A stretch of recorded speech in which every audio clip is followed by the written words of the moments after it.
Hi there, I'm an advisor from MTA, and today we'll explain how dropshipping income and related records are treated for UK tax. Imagine this. You set up a slick online storefront. The orders start rolling in, and your overseas supplier handles all the shipping directly to the customer.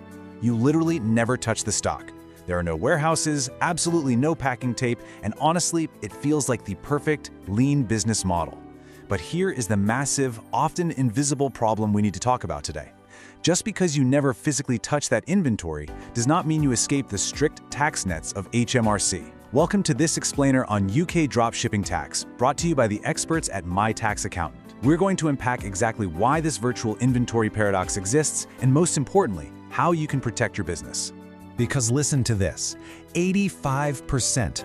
According to the UK government, over 85% of new e-commerce businesses face tax difficulties in their very first year. 85%. And we aren't just talking about, missing a random deadline. We're talking about a fundamental misunderstanding of how the UK tax system views digital inventory. So many brilliant entrepreneurs launch their stores, get wrapped up in those exciting sales notifications, and then just get completely blindsided by compliance rules they didn't even know existed. And look, the rules are incredibly complex, which is why getting the right guidance from the start is absolutely crucial. That's why we've partnered with My Tax Accountant, or MTA, for this breakdown. They are a premier, trusted UK accounting firm, and they specialize in helping dropshippers and e-commerce founders navigate these very specific, often incredibly confusing HMRC regulations. Their whole mission is keeping you fully compliant while protecting your cash flow so you can actually just focus on scaling your score. So here's our game plan for today. 1. We'll cover the dropshipping tax trap. 2. The £135 import threshold. 3. A real-world case study with Tom's store. 4. Accounting and compliance. 5. Customs declarations. And finally, 6. How to get professional resolution. Let's get straight into it. Right, part 1, the dropshipping tax trap. This is all about the paradox of virtual inventory. The absolute core of this compliance challenge is the separation of physical custody and legal title. A lot of dropshippers assume, hey, my supplier in China or the US is shipping directly to my customer in London, so the tax is the supplier's problem, right? Wrong. Under UK tax law, physical handling is totally separate from taxable status. Time for a quick Did You Know segment? Did you know about a concept called flash title? Under UK GAAP, there's this legal concept of momentary ownership. Legal title to those goods transfers from the overseas supplier to you, the dropshipper, for a microscopic interval at the exact point of sale, just before it instantly transfers to your consumer. So for a tiny, tiny fraction of a second, you legally own that product. It's a bit mind-bending, I know, but it is the absolute foundation of how you are taxed. And the consequence of that flash title? It's massive. It officially makes you, the UK dropshipper, the seller of record. Even without ever touching the stock, you are classified as the principal in the transaction, not just some agent making a commission. Think about it. You set the pricing, you bear the risk while it's in transit, you deal with the returns, and to the consumer, you are the seller. Because of this, every single statutory obligation from customs declarations to VAT collection rests squarely on your shoulders. You hold the liability. Moving on to part 2, the £135 import threshold and understanding the systemic mechanics. The whole UK e-commerce tax framework for imports is anchored around this magic number, the £135 intrinsic value threshold. It dictates exactly how, when, and who pays the VAT for goods coming into the UK. It strictly divides imports into 2 buckets.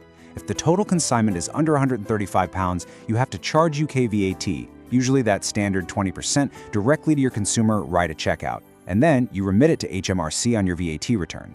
No tax is collected at the border.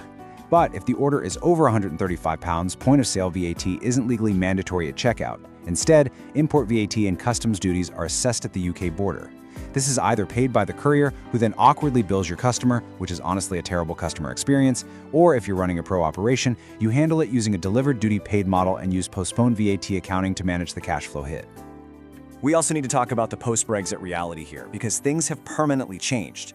Before 2021, the UK had this thing called low-value consignment relief. It basically exempted imports under £15 from VAT. Well, that loophole is completely gone. Poof. Today, every single commercial import entering Great Britain is subject to VAT. No more £15 tax-free advantage. Now, if you sell through an online marketplace like Amazon or eBay, they might act as a deemed supplier and actually collect this for you. But if you run your own independent Shopify or WooCommerce store, you are entirely on your own. Okay, let's make this concrete in part 3. A case study on Tom's store, taking this from confusion to clarity. Let's see how these complex rules apply to a regular UK taxpayer. Meet Tom. Tom is doing pretty well. He runs an independent UK Shopify store, sourcing all his products from overseas dropshipping suppliers. In the 2026/27 tax year, he hits an annual gross sales turnover of £85,000, and he's operating on a very standard 15% net profit margin. Tom kind of thinks he's a small fish just making some nice side income. But let me tell you, HMRC views him very differently.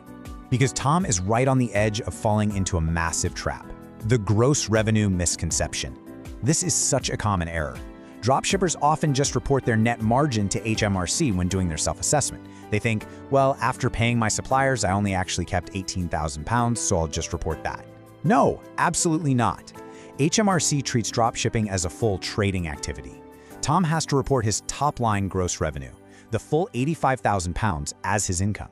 Then he separately deducts his $67,000 cost of goods sold and allowable expenses to finally arrive at that $18,000 taxable profit. If he only tells HMRC about the $18,000, but his payment processors like Stripe or PayPal are reporting $85,000 flowing through his accounts, he is literally begging HMRC's risk profiling systems to open an inquiry into his business.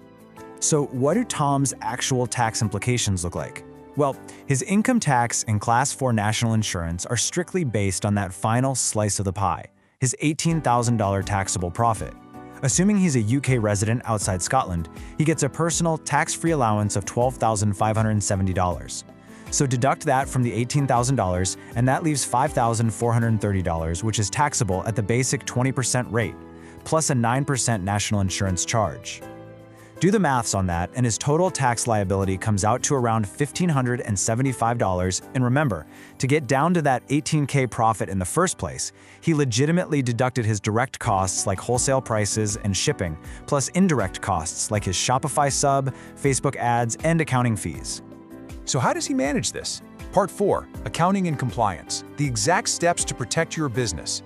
Tom needs a rock-solid, actionable blueprint to stay compliant and off HMRC's radar. Here are his steps. Step 1. He has to religiously monitor the 90,000 VAT registration threshold. And please remember, this threshold applies to gross sales, not profit. At $85,000 turnover, Tom is dangerously close. If he breaches $90,000 in any rolling 12-month period, he legally has to register for VAT within 30 days. Step 2. He integrates automated cloud accounting. And Step 3. He files his annual self-assessment, making sure to accurately declare that gross turnover and claim his allowable expenses correctly.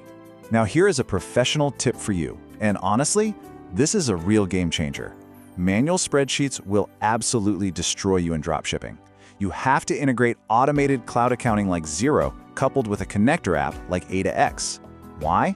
2 words: accrual accounting. In dropshipping, there is almost always a timing mismatch. A customer might pay you in March, but you don't actually pay your overseas supplier until April. Accrual accounting matches the cost of the product to the exact period the sale was made, regardless of when the cash actually moved. If you don't use this, your numbers are going to be wildly skewed. This is literally the only way to get a true picture of your gross margins and handle the crazy transaction volumes of e-commerce. We're almost at the end. Part 5. Customs declarations. Representation and your liability at the border. A crucial point we have to cover is what actually happens when your goods hit the UK border. Even though Tom never touches a physical package, he is legally liable for the accuracy of all declarations submitted to UK Border Force. Now, a lot of dropshippers hire customs brokers to clear their goods, which is smart, but you have to understand how legal representation works here. Under direct representation, the broker acts in your name, but you, the dropshipper, retain sole legal and financial liability if there's underdeclared duty or the wrong classification. Under indirect representation, the broker acts in their own name, which creates joint liability between the two of you. Either way, you cannot just wash your hands of border compliance. And just so you know, HMRC penalties for incorrect declarations can hit up to £2,500 per single error. Finally, Part 6, Professional Resolution. Why partnering with My Tax Accountant is the smartest move you can make. For Tom, achieving actual peace of mind meant bringing in experts who truly understand the weird nuances of virtual inventory, that 135-pound threshold, and cloud accounting integrations. Which brings us to a really serious question you need to ask yourself today. Are your dropshipping taxes fully compliant with HMRC? Think about it.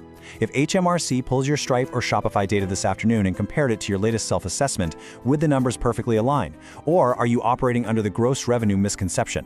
Let's do a super quick recap. First, because of Flash Title, you are the legal seller of record. The tax liability is entirely yours. Second, keep a close eye on the 135-pound import threshold. It dictates if you charge VAT at checkout or if it gets hit at the border. Third, always declare your gross revenue to HMRC, not just your profit.